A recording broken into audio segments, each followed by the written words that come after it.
নমস্কার শ্রোতা বন্ধুরা, গল্প কথার আসরের আজকের বৈঠকে যোগদানের জন্য আপনাদের সবাইকে অজস্র ধন্যবাদ।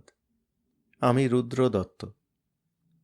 আজকে আবার বেশ কিছুদিন পরে ফিরে যাচ্ছি শরদিন্দু বন্দ্যোপাধ্যায়ের কাছে। আজ তাঁর যে গল্পটি পাঠ করব সেটিকে তাঁর ঐতিহাসিক গল্পের মধ্যে স্থান দেওয়া যেতে পারে, যদিও গল্পটির ঘটনাকাল বোঝাই যায় শরদিন্দুর সমসাময়িক। কিন্তু গল্পটি আসলে একটা গল্প শোনার গল্প। এই গল্পের প্রধান ভাগ জুড়ে আছে একজন পণ্ডিতের বলা একটি গল্প, যে গল্পটি প্রাচীন অতীতের, এবং সেই অতীত ইতিহাস আর প্রাগইতিহাসের মাঝামাঝি একটা জায়গা অধিকার করে আছে। আবার ইতিহাস আর কল্পনার মাঝামাঝি একটা স্থানেও এই গল্পের জন্ম বটে। আমরা এর আগে দেখেছি মানুষের পরস্পরের সঙ্গে সম্বন্ধে সমাজের মধ্যে শাশ্বত নানা রকম সত্য খুঁজতে খুঁজতে শরদিন্দু ইতিহাসের গভীরে এবং এমনকি প্রাগ ইতিহাসের দিকেও কখনো কখনো অগ্রসর হয়েছেন। এই গল্পটিও তারই একটি নিদর্শন। আমাদের আজকের জানা সভ্যতার প্রাক্কালে মানুষের যে জীবনযাত্রা ছিল, তাতে যে গল্প কাহিনী ছিল, সেইগুলিকে ফিরে পাবার প্রয়োজনে কিছু কল্পনার রং মিশিয়ে ফিরে পাবার একটি চেষ্টা। গল্পের নামকরণ লক্ষণীয়। ইন্দ্রতুলক কথাটির মধ্যে ইন্দ্র কথাটা রয়েছে, আর এক অর্থে এই গল্প যেহেতু দেবরাজ বা মনুষ্যরাজ ইন্দ্রের উত্থানের ইতিহাস, তাই এই কথার খেলা, এই শব্দবন্ধটুকু বেশ খাপ খেয়ে যায়। কিন্তু ইন্দ্রতুলক কথাটির আসল মানে হল আকাশ থেকে পড়া সুতো বা তুলো, কিংবা বুড়ির সুতো।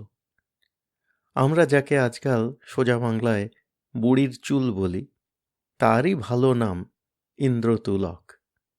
অর্থাৎ এই কথাটির মধ্যে একটু দিবাস্বপ্ন দেখা, একটু কল্পনার সুতোর জাল বোনার ভাব যে রয়েছে, তাই দিয়ে শরদিন্দু যেন প্রথমেই বুঝিয়ে দিচ্ছেন এই গল্পটি কিন্তু ইতিহাসের মতো, কিন্তু এটিকে একেবারে নির্ভুল সত্য ইতিহাস মনে করলে ভুল হবে। এই গল্প ইতিহাসও বটে, ইতিহাস কল্পনাও বটে। আরম্ভ করছি আজকের পাঠ, শরদিন্দু বন্দ্যোপাধ্যায়ের গল্প ইন্দ্রতুলক।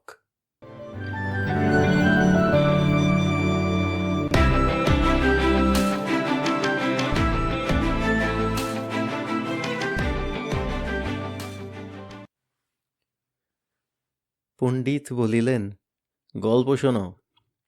কাল রাত্রে প্রাচীন ইতিহাসের এক পুঁথি পড়তে পড়তে ঘুমিয়ে পড়েছিলুম। খুবই স্বাভাবিক। ইতিহাসের পুঁথি পড়িতে পড়িতে ঘুমাইয়া পড়ে না এমন মানুষ আমি দেখি নাই। পণ্ডিত বলিতে লাগিলেন, ঘুমিয়ে এক স্বপ্ন দেখলুম। আশ্চর্য স্বপ্ন।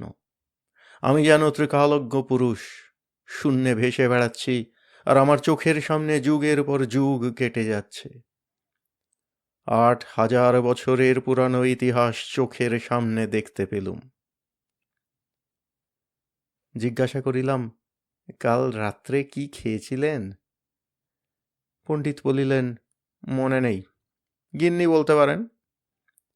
গৃহিণী বলিলেন, কাঁকড়ার ঝোল আর ভাত।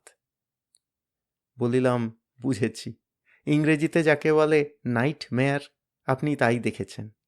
আমি এবার উঠি। পণ্ডিত বলিলেন, আরে বসো, চা খেয়ে যাও। ভূগোল পড়েছ? বলিলাম, ভূগোল? ইতিহাসের স্বপ্ন দেখলেন, তার মধ্যে ভূগোল? স্কুলে পড়েছিলুম বটে।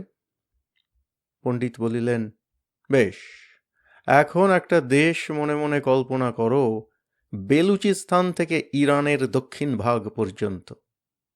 কল্পনায় দেখতে পাও? মনের মধ্যে ম্যাপ আঁকিবার চেষ্টা করিলাম। পূর্ব দিকে সিন্ধু নদ, পশ্চিমে পারস্য উপসাগরের মুখ, দক্ষিণে সমুদ্র, মাঝখানে পাহাড় ও মরুভূমিতে ভরা একটা দেশ। পণ্ডিত বলিলেন, ৮,০০০ বছর আগে সিন্ধু নদ ছিল না।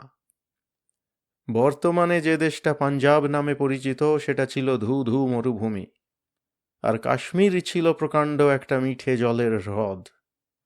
এখন কল্পনা করো, পূর্ব দিকে দুস্তর মরুভূমি, উত্তরে দুর্ভেদ্য পাহাড়, দক্ষিণে সমুদ্র, মাঝখানে সরু এক ফালি দেশ। কোনো দিক দিয়েই বেরুবার রাস্তা নেই। ৮,০০০ বছর আগে এই দেশে একটা জাতি বাস করত। বর্বর জাতি, কিন্তু গায়ের চামড়া কটা, চোখের মণি নীল, চুল সোনালি। পরবর্তীকালে যারা আর্য বলে পরিচিত হয়েছিল এরা তারাই। এই দেশই তাদের আদিম বাসভূমি। পাহাড় এবং মরুভূমির পরপারে কালো, মেটে, পাঁশুটে নানা রঙের মানুষ বাস করত বটে, কিন্তু তাদের সঙ্গে এই আর্যদের মেলামেশার কোনো উপায় ছিল না। সম্পূর্ণ নিঃসঙ্গভাবে এই জাতি বহুকাল বাস করেছিল। নিঃসঙ্গতার মধ্যেই তাদের ভাষা এবং সংস্কৃতি পরিপুষ্ট হয়েছিল। শুকনো দেশ, তার উপর ওরা তখন চাষবাস করতেও জানত না। গরু ছাগল পুষতে শিখেছিল, কিন্তু ঘোড়া কি জন্তু তা কখনো চোখে দেখেনি। দেশের পূর্ব সীমায় বেলুচিস্তানের পাহাড়ে একরকম ঘাস জন্মাত, তার বীজ তারা গুঁড়ো করে খেত। এই পাহাড়ি ঘাসের বীজ আধুনিক গমের পূর্বপুরুষ। কিন্তু তাতে তাদের পেট ভরত না। এই জাতির প্রধান জীবিকা ছিল সমুদ্রে মাছ ধরা। ছোট ছোট নৌকায় চড়ে তারা সমুদ্রের কিনারে কিনারে মাছ ধরে বেড়াত। মাছ তাদের জীবনের প্রধান অবলম্বন, তাই মাছকেই তারা দেবতা মনে করত। মৎস্য ছিল তাদের অবতার। তাদের অবশ্য একজন রাজা ছিল, রাজার নাম মনু।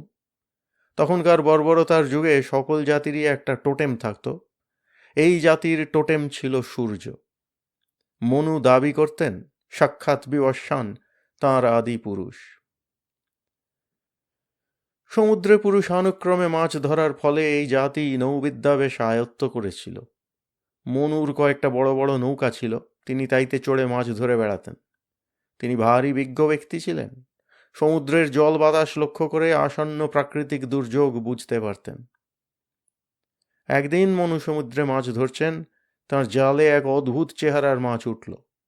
মাছের নাকের কাছে এক শিং। মনু ৫০ বছর এই সমুদ্রে মাছ ধরেছেন, কিন্তু এমন মাছ কখনো চোখে দেখেননি। মাছটা ধড়ফড় করল না, নির্জীব হয়ে পড়ে রইল। মনু বুঝলেন এ মাছ অজানা কোনো সমুদ্র থেকে এসেছে। তিনি আকাশের দিকে তাকালেন। মনে হলো আকাশ বাতাস যেন এক মহাদুর্যোগের প্রতীক্ষায় থমথম করছে। মনু তাড়াতাড়ি তীরে ফিরে এলেন। প্রজাদের জড়ো করে বললেন, আমি জানতে পেরেছি এক মহাপ্লাবন আসছে, পৃথিবী ডুবে যাবে। তোমরা যদি বাঁচতে চাও যে যার নৌকায় ওঠো। মনুর কথায় অনেকেই নৌকায় গিয়ে উঠল। মনু তাঁর স্ত্রী, পুত্র, আত্মীয় পরিজন, গরু ছাগল নিয়ে নিজের বড় বড় নৌকা ভর্তি করলেন। যারা মনুর কথা বিশ্বাস করল না, কিংবা যাদের নৌকা ছিল না, তারা মাটিতেই রইল।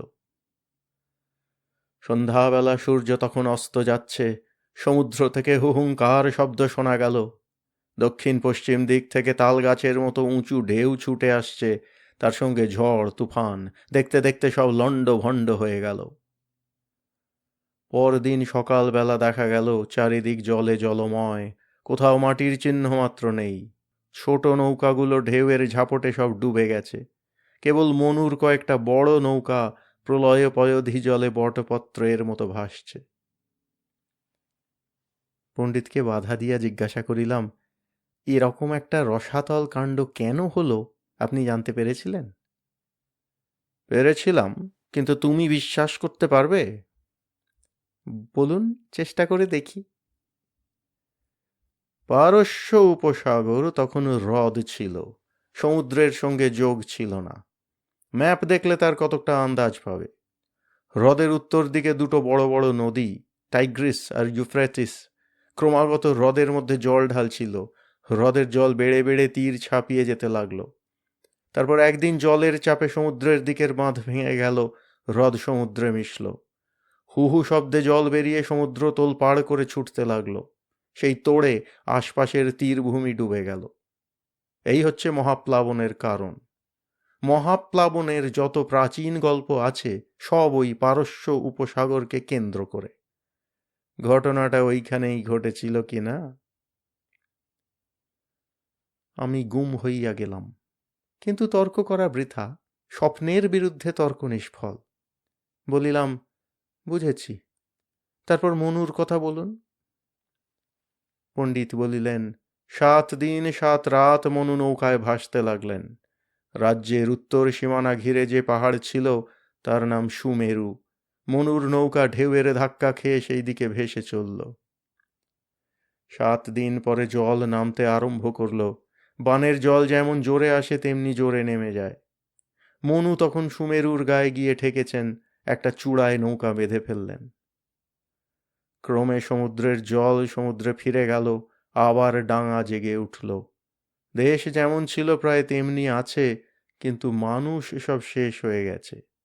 বেঁচে আছেন শুধু মনু আর তাঁর জ্ঞাতি গোষ্ঠী, আর কয়েকটি ছাগল গরু। মনু তাই নিয়ে আবার নতুন করে জীবন আরম্ভ করলেন, যাকে বলে কেঁচে গণ্ডুস।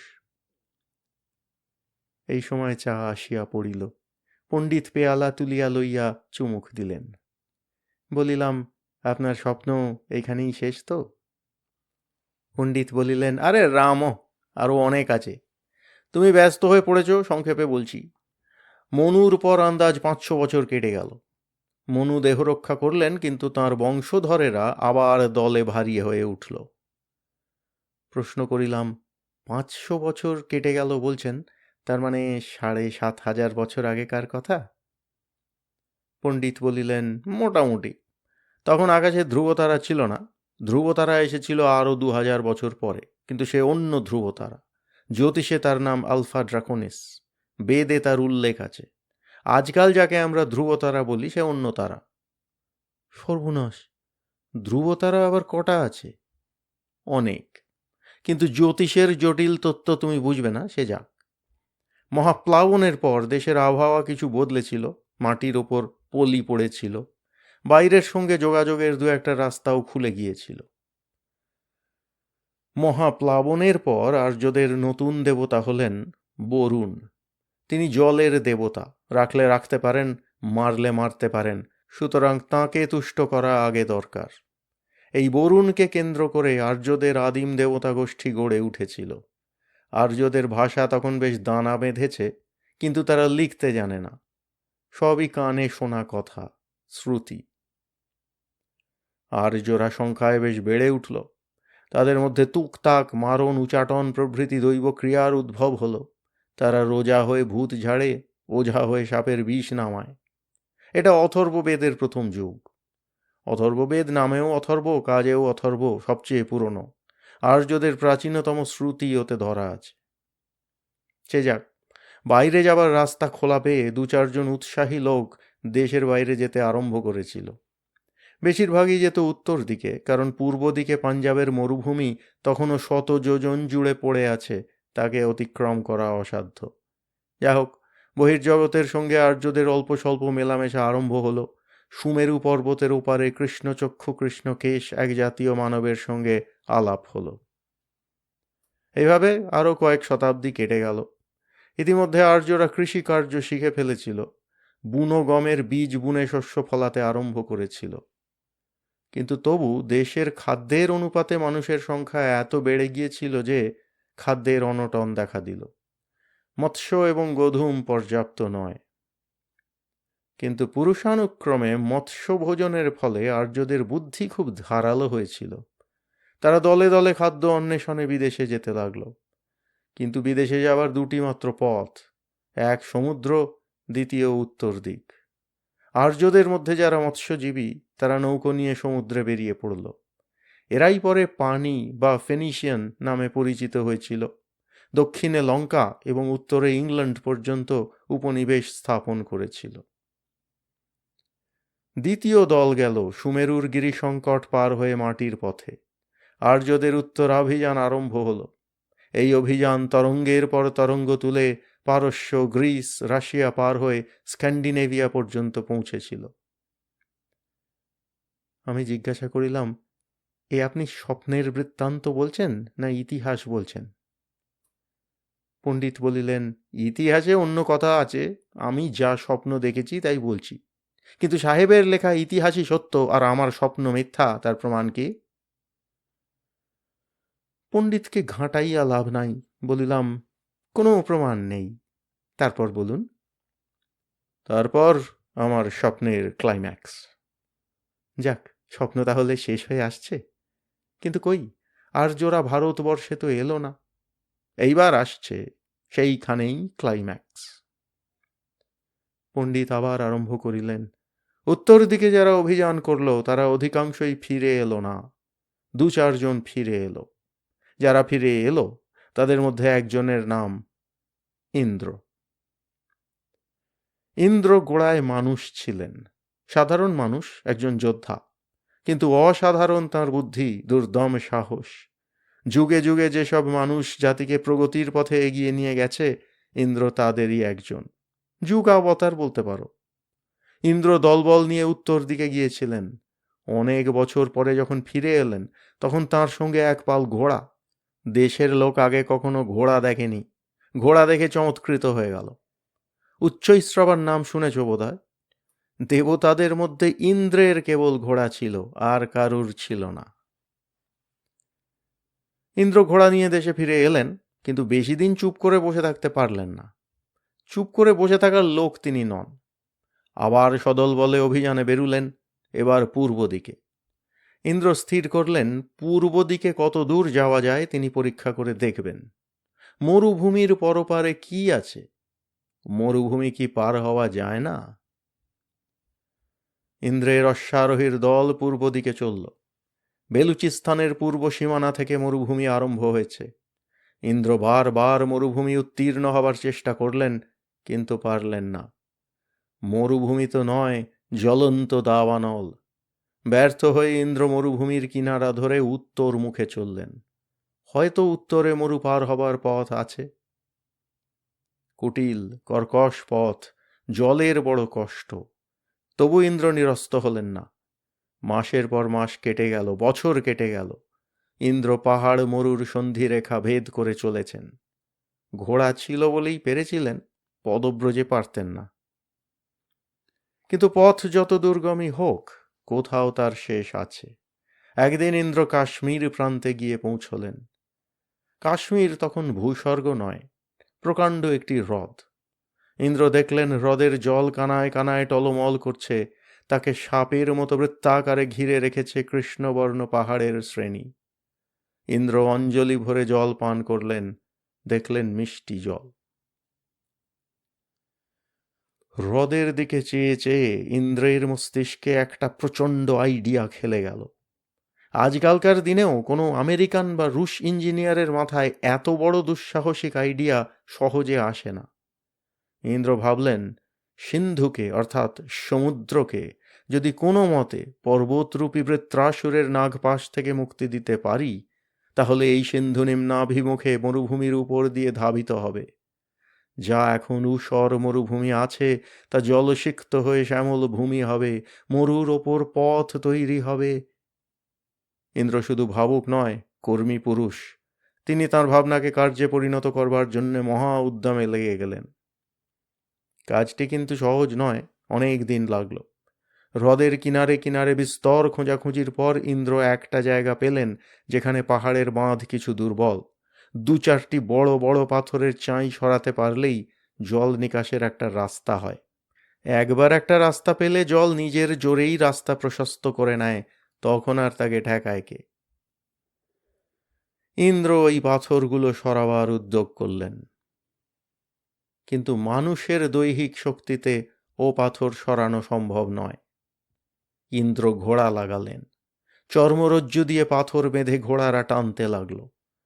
প্রথমে পাথর কিছুতেই নড়ে না, তারপর অনেক টানাটানির পর হঠাৎ হুড়মুড় করে ভেঙে পড়ল। সঙ্গে সঙ্গে প্রবল তোড়ে জল বেরুতে লাগলো।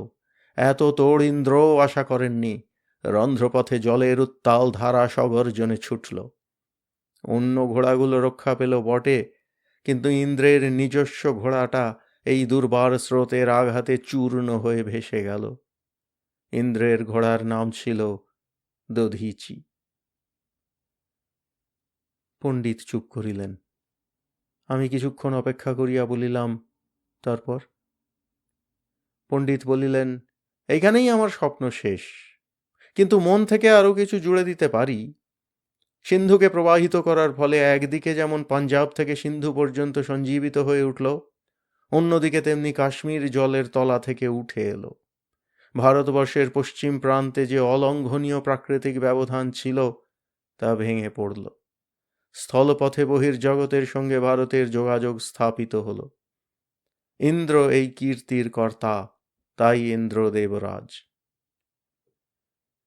আমি বলিলাম, একটা কথা, আপনার হিসেবে এই ব্যাপার ঘটেছিল আজ থেকে ৭,০০০ বছর আগে, কিন্তু ইন্দ্র কি অত পুরনো দেবতা? পণ্ডিত বলিলেন, ইন্দ্র মানুষটা ৭,০০০ বছরের পুরনো বটে, কিন্তু দেবত্ব লাভ করতে তাঁর আরও ২,০০০ বছর লেগেছিল। আজকাল মানুষের দেবত্ব লাভ যত সহজ, তখন তত সহজ ছিল না। সিন্ধু নদ এবং আরও অনেকগুলি নদী বেরিয়ে পাঞ্জাবকে শস্য শ্যামল করে তোলবার পর আর্যরা অনেকে এসে সপ্তসিন্ধুর তীরে উপনিবেশ স্থাপন করলেন। নূতন দেশের সতেজ জল হাওয়ায় আর্যদের এক নূতন সংস্কৃতি জন্ম লাভ করল। পাঞ্জাবের এই নূতন আর্যরাই বরুণ দেবতাকে সরিয়ে ইন্দ্রকে প্রধান দেবতার পদে অধিষ্ঠিত করেছিলেন। ইন্দ্র পূজার প্রথম দেশ হল সেই দেশ যাকে ইন্দ্র মরুভূমির বুক থেকে টেনে তুলেছিলেন। দেশটা ইন্দ্রের দেশ বলে পরিচিত হল। প্রাচীন দেশ অবশ্য বরুণের দেশই রইল। ইন্দ্রের দেশে যারা বাস করতে লাগল তাদের নাম হল ইন্দ্র। কালক্রমে ইন্দ্র অপভ্রংশ হয়ে দাঁড়ালো হিন্দু। এখনো সেই নাম চলে আসছে। আমরা হিন্দু, অর্থাৎ ইন্দ্র পূজক। তারপর ইতিহাস পড়ো। সূর্যবংশে সগর নামে এক রাজা ছিলেন, শুনেছ বোধহয়, কিন্তু তিনি ভারতবর্ষের লোক নন। সুমেরু দেশের রাজা প্রথম সারগন, খ্রিস্টপূর্ব ৩,০০০ অব্দের কথা। আর্যরা তখন সুমেরু পর্বতের উত্তরে অনেক রাজ্য স্থাপন করেছেন, আবার ভারতবর্ষেও তাদের উপনিবেশ পূর্ব দিকে অনেক দূর পর্যন্ত এগিয়ে গেছে। সারগন বা সগর রাজার এক পুত্র ৬০,০০০ প্রজা নিয়ে কোনো কারণে আদিম জন্মভূমি ছেড়ে ভারতবর্ষে অভিযান করেছিল। শেষ পর্যন্ত তারা অযোধ্যায় এসে রাজ্য স্থাপন করেছিল। সেই থেকে সূর্যবংশের একটা শাখা ভারতবর্ষেই আছে। রামচন্দ্র হলেন সগর রাজার অধস্তন নবম পুরুষ। তিনি ভারতবর্ষেই জন্মেছিলেন। এসব নেহাত হালের কথা। পণ্ডিত বোধ করি আরও কিছুক্ষণ তাঁহার স্বপ্নাদ্য ইতিহাস শুনাইতেন, কিন্তু এই সময় পণ্ডিত গৃহিণী আসিয়া বলিলেন, রবিবার বলে কি আজ নাওয়া খাওয়ারও ছুটি? যাও স্নান করো গে। পণ্ডিত স্নান করিতে চলিয়া গেলেন। আমি পণ্ডিত গৃহিণীকে বলিলাম, বৌদি, আপনার কর্তার পেট গরম হয়েছে, ওকে আর কাঁকড়া খাওয়াবেন না, বরং রাত্রে শোবার সময় একটু ত্রিফলার জল দেবেন।